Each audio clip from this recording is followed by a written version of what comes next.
Now, in my opinion, some of them do it better than others. I personally don't like the systems where you have a percent to fail when casting a spell. I think that's really cheesy. I don't like it at all. I think it's unfun for the player who casts magic. It makes people not want to use magic. I think doing it right means having magic have a cost, but it still work. I agree. For me, speaking back again to the Dark Sun Ravenloft campaign, I tried to do that too in the spirit of the Defilers from the original Dark Sun campaign in second edition, where the Defilers draw their magical power from the life force around them. And so what I did in my updated campaign was any magic had defiling abilities. And so basically, depending on the level of the spell, there was a radius that could affect anybody that was within that radius. And it could affect, it didn't necessarily affect them. So they could roll, and there was a percentage that it would affect them, and it could either take away hit point or give them some kind of a disadvantage, like a disadvantage to their rolls, or it could have slowed them down. Uh, if they have two attacks, now they only have one, things like that. But I think in my campaign, I did it a little bit too complicated.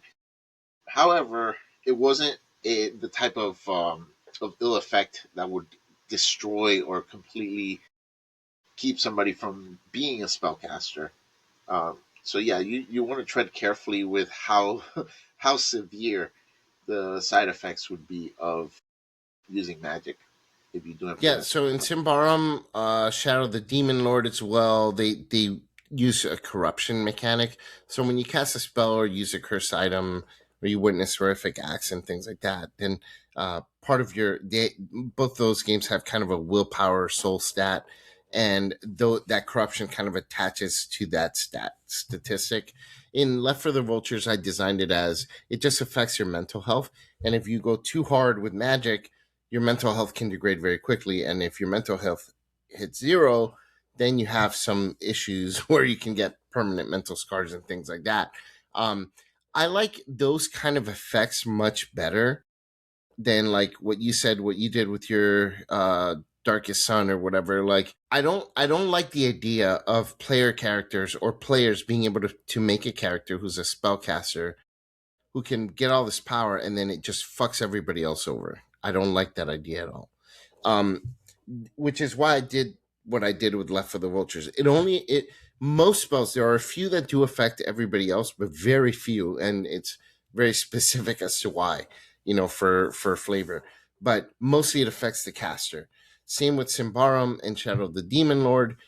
Those are going to affect the caster with corruption. Um, what I don't like is where you take away the agency of the other players in at the table. So if you're playing with a party of 4 or 5 other players, and every time you cast a spell, you're giving them disadvantage. You're taking an attack away from them. You're giving them damage or giving them mental damage.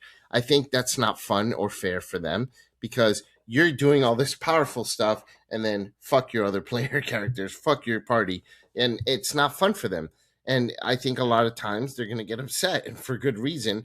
The fact that you're casting a spell, even if the spell wins the fight, it's just not fun if you have 2 attacks and now you have 1 attack because the caster decided they were going to go ahead of you and cast a spell, and it's a defiler that just took away your action. Yeah, no, for sure, I get that. But something like that could also add a little bit more um, tactical strategy to a combat, where it could affect the bad guys too. Obviously, it would affect the bad guys as well, and you can position your characters so that they don't affect their allies, or in a moment of desperation, small price to pay for a really powerful spell that could end up eventually saving everybody anyway. Um, it, I mean, it could work if used properly. It didn't become a huge issue in my campaign. Right.